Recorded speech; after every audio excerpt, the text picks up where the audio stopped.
నుంచి next near by first referral సెంటర్కి వెళ్ళాలి. బట్ మన దగ్గర ఏమైతుందంటే సార్ సిహెచ్సి కొత్త చెరువు డిస్ట్రిక్ట్ హాస్పిటల్ హిందూపూర్కి రెఫరల్ అవుతా ఉంది సార్. 6 crores శాంక్షన్ చేయించారు. ఎంపీ గారికి అందరూ ధన్యవాదాలు తెలియజేయాలి. శాసనసభ్యులు సింధూర్ రెడ్డి గారు, డీసీఎంఎస్ చైర్మన్ గారికి, సిఇఓ గారికి, అదేవిధంగా దిశ కమిటీ మీటింగ్ ఏం చేసినటువంటి అధికారులు, అనధికారులు, పాత్రికేయులు, సభ్యులు అందరికీ కూడా నాకు నమస్కారం. గతంలో కూడా దిశ మీటింగ్ అది మనం ఎవరి దాదాపు 3-4 సార్లు కుదరకపోవడం కానీ, లేకపోతే వాళ్ళు సర్వే టైంలో ఒక అంగీకారం, సాధారణంగా అన్నదమ్ముల మధ్య ఒక అంగీకారం కాకపోవడం కానీ, కోర్టు కేసులు వంటి కారణాల వల్ల ఇవి జాయింట్ పెట్టడం జరిగింది. సో ఈ జాయింట్ పెట్టిన తర్వాత ఒక నలుగురు, ఉదాహరణకి 20 ఎకరాల భూమి ఉంటే నలుగురు పాస్ పుస్తకాల్లో కూడా 20 అనేది వస్తున్నది, విచ్ ఇస్ అ ప్రాబ్లం. మీరు పాయింట్అవుట్ చేసినట్టు అది ఒక ప్రాబ్లము. మనము గతంలో డ్రైవ్ మోడ్లో ఈ జాయింట్ ఎన్పిఎంస్ ని స్ప్లిట్ చేయడానికి మనము ప్రయత్నించాము.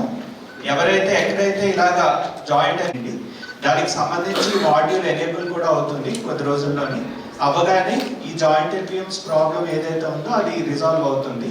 ప్రస్తుతం పట్టాదారు పాస్బుక్లు డిస్ట్రిబ్యూట్ చేసినప్పుడు ఎక్కడైతే ప్రాబ్లం లేదో జాయింట్ ఎన్పిఎంస్ మనము అన్ని చోట్ల హోల్డ్ చేయమని చెప్పడం జరిగింది. ఎక్కడైతే రైతులు మాకు పర్లేదు పాస్ పుస్తకాలు ఇవ్వండి అని అడుగుతున్నారో అక్కడ మనం ఇస్తున్నాము, మిగతా చోట హోల్డ్ చేసి పెడుతున్నాము.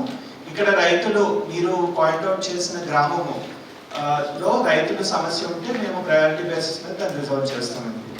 ఏంటంటే చాలా ప్రాబ్లమ్స్ ఇంకా పూర్తిగా పరిష్కారం అవ్వలేదు. అందువల్ల మనకి రీసెంట్ గా సిసిఎల్ఏ నుండి ఒక సర్క్యులర్ వచ్చింది. ఏంటంటే ఏవైతే పరిష్కారం కాని కేసులు ఉన్నాయో ఆ కేసులో వాళ్ళకి ఇంతకు పూర్వం ఉన్న అనుభవం మేరకు అనుభవదారు నియమించాలంటే చెప్పండి.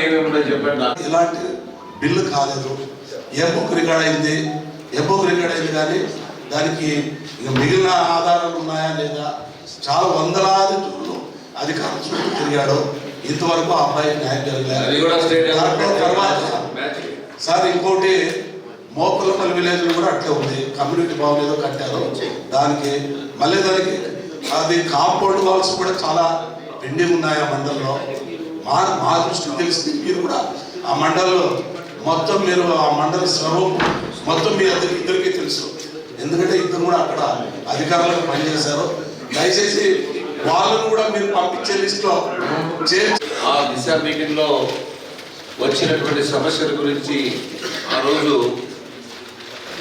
చాలా వరకు సమస్యల గురించి అడిగినారు. ఆ సమస్యలకి సమాధానం కూడా గత సమావేశంలో సమస్యలు ఏవైతే ఈ మీటింగ్ దృష్టికి తీసుకొచ్చారో అవన్నీ కూడా తెలియజేయవలసినటువంటి అవసరం ఉంది. అది ఎవరు రికార్డ్ చేసుకున్నారో, ఎవరు రికార్డ్ చేశారు, అది 33.83 crores 19 వర్క్స్. దాంట్లో యాక్చువల్లీ మనం సబ్మిట్ చేసిన వర్క్స్కి 19 వర్క్స్లో 5 వర్క్స్ డిఫరెంట్గా వస్తే 5 వర్క్స్ మార్చి పెట్టమని రిక్వెస్ట్ పెట్టినాం సార్. సో దాంట్లో మార్చి పెట్టారా, దానిని టెండర్కి కాల్ ఫర్ చేశారా అనేది ఒక క్వశ్చన్ సార్. ఎస్టిమేట్లు under preparation madam, tenders 1 month లోపుగా బిల్ చేస్తాం. కాదు సార్, ఫుల్ ఇమ్యునైజేషన్ కవరేజ్ వచ్చి మనకు 91% ఉంది sir. Pregnant women avoid registration మనకు ఆ ప్రతి ప్రెగ్నెంట్ మదర్కి ఆర్సీఎస్ పోర్టల్లో ఇస్తున్న టార్గెట్ అచీవ్మెంట్ మనకు 86% అవ్వంది sir. And child birth rate కూడా మనం అబాయిడ్ క్రియేషన్లో ఆర్సీఎస్ పోర్టల్లో 80% వరకు ఉన్నాం సార్. సో ఆర్బీఎస్కే ప్రోగ్రామ్ కూడా అంటే 4D సర్వే అనేది స్కూల్ హెల్త్ యాక్టివిటీస్ కూడా సక్సెస్ఫుల్గా రన్ చేస్తున్నాం సార్. మన డిస్ట్రిక్ట్లో 104 కూడా క్యాంప్స్ జరుగుతున్నాయి, ఫ్యామిలీ ఫిజిషియన్ కన్సల్ట్ అని. ఈ కన్సల్ట్లో క్రానిక్ డిసీజెస్తో బాధపడే వాళ్ళు, అంటే ఇంటికే పరిమితమైన డిసీజెస్తో బాధపడే పేషెంట్స్ని డాక్టర్ ఇమీడియట్లీ ట్రీట్మెంట్ ఇచ్చే దిశగా, అలాగే హైపర్ టెన్షన్, డయాబెటిక్స్ని కూడా గుర్తించే దిశగా మనము ఫ్యామిలీ ఫిజిషియన్ కాన్సెప్ట్లో జరుగుతున్నాం సార్. అలాగే 108 కూడా మనకు 5 ALSలు ఉన్నాయి అండ్ 27 BLSలు ఉన్నాయి సార్. అన్నీ కూడా ఆన్ రోడ్ సర్వీసెస్ జరుగుతున్నాయి. కొన్ని కారణాల వల్ల ఆపరేషన్ తర్వాత వచ్చిన ఇన్ఫెక్షన్స్ కమిటీ చైర్మన్ గారు అయినటువంటి పార్సాది గారికి, అదేవిధంగా మన స్థానిక శాసనసభ్యురాలు మేడం సింధూరారెడ్డి గారికి, అదేవిధంగా DCMS చైర్మన్ గారికి, మన సిఇఓ జిల్లా పరిషత్ అండ్ ఇక్కడికి వచ్చినటువంటి జిల్లా అధికారులందరికీ కూడా నమస్కారం.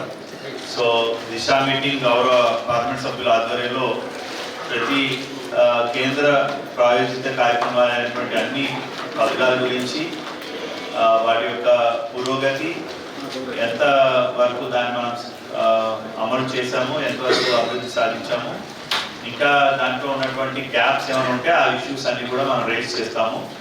అండ్ లాస్ట్ టైం మీటింగ్లో జరిగినప్పటికీ ఇప్పటికీ మధ్యలో జరిగినటువంటి ప్రోగ్రెస్ కూడా ఈ యొక్క పీపీటీలో మనం ప్రజెంట్ చేయడం జరుగుతుంది.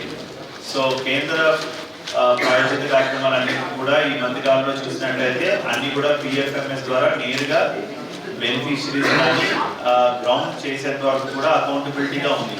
అంటే ఎక్కడ కూడా మిస్యూజ్ కాకుండా నేరుగా బడ్జెట్ వర్క్ కంప్లీట్ అయిన వెంటనే వాళ్ళ అకౌంట్లో అడ్జస్ట్ అయిపోతుంది. సో ఎంత ఎక్కువగా మనం బడ్జెట్ని కనుక వినియోగించుకున్నట్లయితే, యూసీ ఇచ్చినట్లయితే అంత ఎక్కువగా మనకి నెక్స్ట్ బడ్జెట్ కూడా రిలీజ్ అవ్వడానికి అవకాశాలు ఉంటాయి. కాబట్టి సెంట్రల్ గవర్నమెంట్ స్కీమ్స్, అది ఎడ్యుకేషన్ కానీ, హెల్త్ కానీ, ఎనర్జీస్ కానీ, అన్ని డిపార్ట్మెంట్స్లో కూడా ఆ ఫండ్స్ని మనం ప్రాపర్గా యూటిలైజ్ చేసుకోవాలి, యూసీలు ఇవ్వాలి. సో చైర్మన్ గారికి చెప్పేది ఏంటంటే, మన జిల్లా సెంట్రల్ గవర్నమెంట్ ఐడెంటిఫై చేసిన 100 డిస్ట్రిక్ట్స్లో మన జిల్లాని సెలెక్ట్ చేశారు. ప్రధానమంత్రి ధనధాన్య కృషి యోజన, ఇది ఒక యూనిక్ ఆపర్చునిటీ. అనంతపురం, మన సత్యసాయి జిల్లా, అన్నమయ్య మరియు పాడేరు, అల్లూరి సీతారామరాజు జిల్లా. సో ఈ 4 జిల్లాలు మాత్రమే మన రాష్ట్రంలో ఎంపికైంది.